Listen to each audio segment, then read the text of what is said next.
Estamos começando o segundo episódio da série Masterclass sobre métodos de atuação e desenvolvimento artístico e pessoal para o ator e atriz. E galera, eu estou muito curioso aí para saber se você fez o download do PDF que eu disponibilizei no vídeo anterior. Estava ali logo abaixo do vídeo. Eu deixei uma série de dicas bem legais e que já utilizei com vários alunos, além de mim. Claro. Então, você que baixou, fez o exercício, deixe seu comentário lá na página do Masterclass. Lembrando de colocar a hashtag Masterclass e falando se você fez o treino e dê sua opinião. Compartilhar seu conhecimento com todos nós aqui, assim como eu estou compartilhando daqui para vocês. E no episódio de hoje, eu vou falar sobre o surgimento de algumas técnicas fora do método, sobre marcação de cena e como acertar sem erros aí nesse sentido. Depois que entrar na técnica, deve abandoná-la. Opa! Como assim? Eu vou explicar. E claro, no finalzinho do vídeo, dicas para o seu desenvolvimento pessoal e artístico, além de um treino para você praticar sozinho ou em grupo. Mas tudo isso daqui a pouco, porque agora, bora para a vinheta. Eu sou Djalma França e esse é o seu Masterclass. Suas buscas, minhas dicas.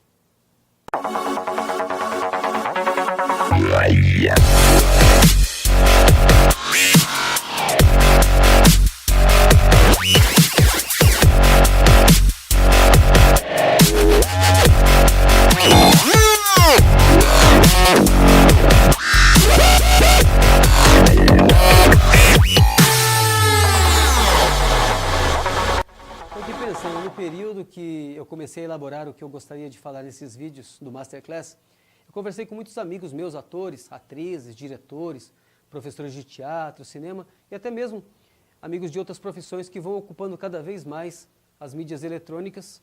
E eu pedi opinião, o que eles achavam, né, se não tinha muito conteúdo sobre essa área de atuação. Uma coisa me confortou, é que tem sim, mas cada um passa por uma experiência e cada um conta a sua história aí de maneira diferente.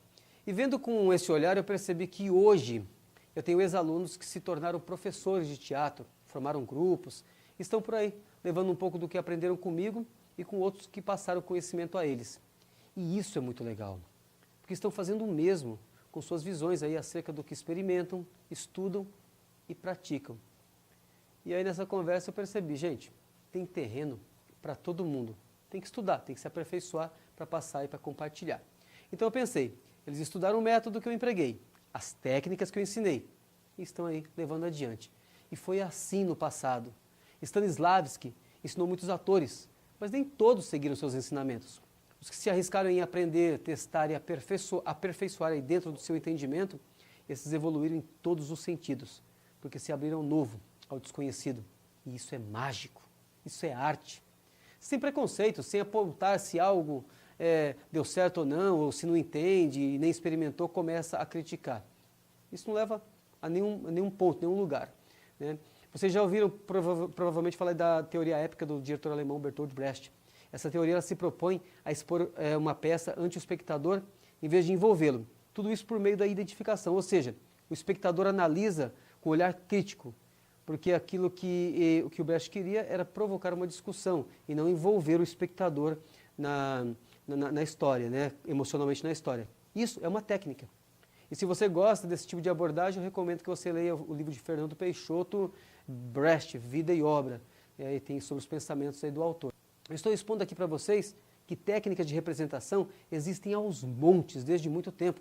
Então não tem por que não falarmos, discutirmos, treinarmos e evoluirmos nesse sentido, como suporte à nossa arte. Percebem? Bom, o que é atuação, né? Segundo a definição de atuação, reza-se que ele consiste em imprimir, por meio de diversas técnicas, ou mesmo por intuição, vida e realidade a um personagem, muitas vezes tido aí como fruto de inspiração, e até mesmo possessão divina, ou de racionalização das emoções, e a parte específica aí dos atores e artistas de cena. O teatro da Grécia Antiga tinha uma irrealidade na atuação, quem estuda sabe, né?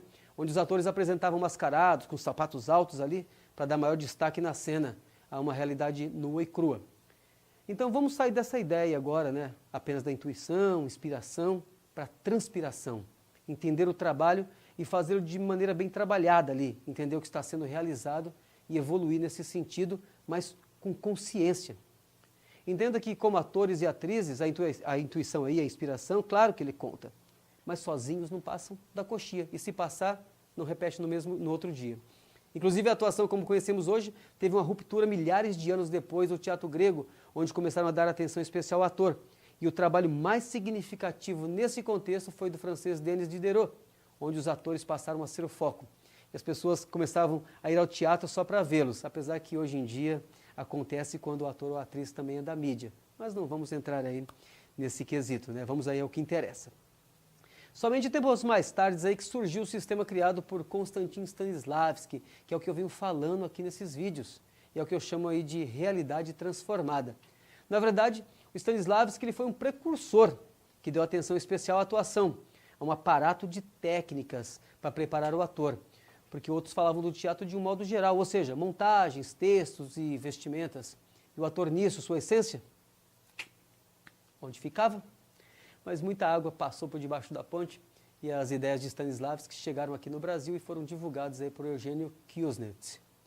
Mas agora eu vou parar um pouco sobre o surgimento de técnicas e vou a um grande questionamento feito por atores e atrizes em qualquer lugar por onde vocês passarem, assim como eu passei. Quem conhece o método sabe que o ator ou atriz que domina essas técnicas trabalham dentro da realidade da obra aí, no palco ou no set, né? Bem de maneira orgânica, sem preocupação com marcações. Aí vem a discussão quase interminável e o que eu quero explicar aqui quanto a esse problema. No palco tem marcação de luz, de cena e uma série de outras marcações feitas pelo diretor. Agora imagina no set de gravação, onde a marcação é em muitos casos aí, é muito grande por conta de movimentação de câmera, enquadramento e tudo isso que precisa fazer, né, para ficar uma boa fotografia cinematográfica. E aí, como é que fica o ator dentro disso? O ator que trabalha dentro dos impulsos da personagem, ele além disso, ele tem que lembrar de marcação. E aí a pergunta é, será que isso não coloca ele no modo automático, mecânico? Sim e não. Por quê? Porque o ator que fica muito preocupado onde ele tem que parar, ou para onde ele tem que caminhar, ou sentar num determinado momento e focar mais nisso do que viver a sua personagem em cena, aí sim, ele entra no modo automático, mecânico, porque ele tem que manter a marcação e dar a sua fala. Então, seja lá qual for a sua preparação com técnicas avançadas, laboratórios bem feitos, ensaios orgânicos, tudo isso ó, vai por água abaixo, porque o foco está em respeitar aquela marcação, seja nos palcos ou no set. E no set pior ainda nesse caso, porque o ator de cinema ele tem que triplicar a sua atenção e o foco no seu personagem e naquela atmosfera toda ali criada naquele ambiente. Imagina se ele se preocupar onde ele tem que parar, onde tem mais intensidade na sua atuação, enfim, todo aquele trabalho duro que existe técnica, e aí ele começa a ficar meio perdido em cima daquilo. O ator tem que justificar as suas marcações. E aí por isso que vem a orientação de diretores e preparadores que entendam de alguma metodologia e oriente o ator. Eu vou dar um exemplo para você, para não ficar muito confuso o que eu estou falando. Por exemplo, eu tenho um personagem que está num diálogo com a gerente de uma empresa que está passando por um conflito e por conta disso precisa decidir naquela cena se manda embora todos os funcionários, porque ele está falindo, e expõe tudo isso para a sociedade, que ficará sabendo aí da sua falência. Ou mantém as aparências e tenta arrumar um outro jeito de pagar seus empregados. Esse personagem passa a maior parte do seu tempo sentado frente ao seu computador. Mas isso está na elaboração da sua personagem, não aparece esse comportamento na cena. Essa cena não é propriamente dita. Essa cena não existe ali, no palco, na obra. Mas ele é essa pessoa.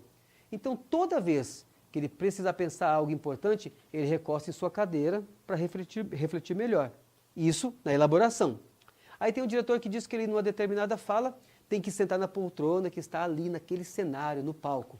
Porque exatamente ali vai acender um ponto de luz naquele personagem. O ator que está vivendo verdadeiramente seu personagem não pode simplesmente, no momento da fala, ir e sentar, porque é uma marcação colocada ali pelo diretor. Não. O que ele tem é que ter um mapeamento no seu texto, com um forte antecedente que condiz com a psicologia da sua personagem, para que ele tenha o impulso ali exato na hora de ir para a marcação. E isso é feito com muito ensaio, isso é discutido com o seu diretor, não pode estar vazio. Não pode simplesmente sentar e falar algo que tem que falar, né? Se mover verdadeiramente até o teu ponto, tem que ir verdadeiramente até a tua poltrona e sentar. Então, se na sua construção ele tem o hábito de sentar para tomar decisões e na cena ele tem que tomar uma decisão dentro de um determinado diálogo, ele deve usar isso a seu favor. Logo, a marcação deixa de ser mecânica, porque ele tem uma justificativa, um ensaio, e passa a ser orgânica. E ele não matou aí todo o seu trabalho para simplesmente andar até a poltrona e sentar. Percebem a diferença de um trabalho bem feito? Percebem a importância de ter consciência do que você está fazendo? Percebem onde ali entra uma fração da técnica ou de um método? É disso que eu venho falar nessa série de 10 vídeos. Falar sobre orientação metódica ao ator e atriz, desmistificar essa onda de que técnica é substituída por apenas textos, figurino, maquiagem e muitas montagens. Claro, deve ter isso sim, claro, porque quanto mais praticar, melhor. Mas se você tiver algo que ajude você a dar passos mais largos em direção a uma performance melhorada e consciente, por que não fazer? Mas cuidados devem ser tomados, porque assim como existem atores e atrizes sem técnica nenhuma, existem atores e atrizes que detêm de técnicas sem o mínimo talento para o ofício. Talento no sentido que eu digo, de ser realmente aquilo que desejam fazer. E por que não fazem, não é mesmo? Sabe por quê? O palco é fascinante. Vocês que são atores sabem disso. E cria tudo quanto é tipo de fantasia na cabeça das pessoas. Estar numa tela, então, nem se fala. E por aí você já deve imaginar, porque tem tantos atores e atrizes que não têm a arte como foco em sua vida. Por isso, ter uma ou mais técnicas para o seu desenvolvimento artístico é importante dentro desse meu entendimento. E claro, de outros artistas também pensam como eu. Mas a técnica deve ser um meio e não um fim. Porque existem atores e atrizes que acabam fazendo exatamente o contrário, que é executando uma técnica em vez de interpretar a cena. E isso é um erro, pois o objetivo da técnica é libertar o espírito e não prendê-lo. Deve ser a liberdade do seu talento. Você tem que saber como atingir aquele objetivo. Você deve dominar a técnica, esse método, e depois deve abandoná-la completamente, porque senão não serve para nada. Eu disse no primeiro vídeo que técnica é para afinar o seu instrumento, o ator, né? Antes de colocá-lo em cena. Então, a técnica serve para moldá-lo e não engessá-lo. Depois de você tiver moldado, tiver orgânico, você abandona e vai viver o seu personagem. Bom, agora chega aquele momento em que eu passo aquelas dicas para o seu desenvolvimento humano e artístico. E a dica de hoje é desenvolvendo o foco. E como a minha ideia é associar o seu treino ator ou atriz com o seu desenvolvimento pessoal, atenção para esse ponto. Porque com o passar do tempo isso vai se tornar um hábito e você vai sair dessa moda chamada foco e fé, né? Para de fato exercitar e viver o foco na vida, na profissão e nos seus relacionamentos. Você vai fazer o seguinte, você vai escrever um objetivo bem claro do que você quer. Um objetivo de nível 2 de dificuldade, ou seja, algo realizável a curto prazo. Por exemplo, vamos supor que você seja viciado em doces, e isso te faz mal. Um exemplo aqui para poder ilustrar. A ideia é diminuir gradativamente a sua ingestão de doces. Por exemplo, se você come doce todos os dias, você vai comer um dia sim e um dia não, durante o período de uma semana. Talvez segunda, quarta, sexta e domingo, sei lá, você tem que ver aí o que é melhor. Que você não comerá mais doces. Depois você vai aumentando um dia sim e 2 dias não. E no período semanal, até você permitir a comer uma vez por semana, você vai se mapear, vai se policiar. Nada de doce, até terminar. Eu citei doce aqui, mas lógico que pode ser associado ao que você quiser atingir aí num curto prazo. Isso vai te estimular, vai estimular o seu cérebro a acreditar mais na possibilidade de alcançar algo o que você quiser aí na vida no decorrer do tempo. Mas o que isso tem a ver comigo, ator ou atriz? Tudo. Quando você tem foco de verdade, você não para seu treino. E aí o seu avanço vai cada vez aumentar gradativamente. E você não para nem por fome, nem por medo, nem por preguiça, nem por sono, por nada. E o foco vai te gerar a certeza do que você quer. O foco, ele vai ajudar você a perseguir na busca de uma personagem. Sabe, como um leão ali, atrás de uma presa até encontrar. O foco, ele vai te gerar determinação. E é por isso que eu gosto muito dos ensinamentos de Stella Adler em relação ao desenvolvimento humano, em primeiro plano. Ela diz que o ser humano tem que se desenvolver, porque depois que ele se desenvolve como ser humano, ele se torna o melhor ator. Mas espera aí, a ideia agora é dar o pulo do gato. Você vai pegar um pedaço de papel, cartolina ou qualquer outro objeto na cor preta, cortar redondinho e vai pregar na parede, ali no seu quarto, num lugar onde você possa fixar o olhar e caminhar até aquele ponto. Todos os dias você vai ler o seu objetivo e afaste bem, tá? Afaste bem desse ponto, deixa bem longe, de maneira que você possa vê-lo à distância. Fixe os olhos nele e caminhe na direção sem tirar os olhos do ponto, ok? Cada passo que você der, você repete o que você escreveu, por isso que a frase tem que ser bem curta, para rápida assimilação do seu cérebro. No caso do exemplo citado aqui, seria mais ou menos isso. Eu parei de comer doces. Importante você afirmar, em vez de negar o que você quer. Do tipo, em vez de você falar, eu não quero comer mais doces, ou eu não como mais doces, afirme como se já tivesse acontecido. Eu parei de comer doces. Essa afirmação vai trazer positivismo para o seu cérebro. Pois quando você diz a palavra não, o cérebro reconhece a palavra negativa em primeiro plano. Isso por conta da nossa educação e tudo mais. Bem, então quando você chegar bem próximo ao ponto na parede, fique por uns 2 minutos ainda olhando no ponto, só que dessa vez sem falar nada. Em seguida, a esses 2 minutos, feche os olhos e visualize você atingindo o seu objetivo. Esse aqui é um exercício que eu criei para o meu desenvolvimento, partindo de exercícios de foco aprendidos aí no teatro e também de exercício da tela mental, com Stella Adler e Stanislavski, junto com o meu conhecimento em neurolinguística, de livros e cursos que já fiz ao longo da minha carreira nesse segmento. Bem, atores e atrizes, essa é a dica de hoje. Assim como fiz no vídeo anterior, aqui embaixo, na descrição do vídeo, tem um link para você fazer o download desse exercício aí com coisas bem legais que deixarei escrito para você. Se esse contexto profissional faz sentido para você, principalmente o profissional que não tem medo da mudança, que quer alcançar seu próximo nível, eu sugiro que você participe da comunidade Masterclass no Facebook, siga o Laboratório do Ator também lá no Instagram e partilhe dos vídeos aí no YouTube.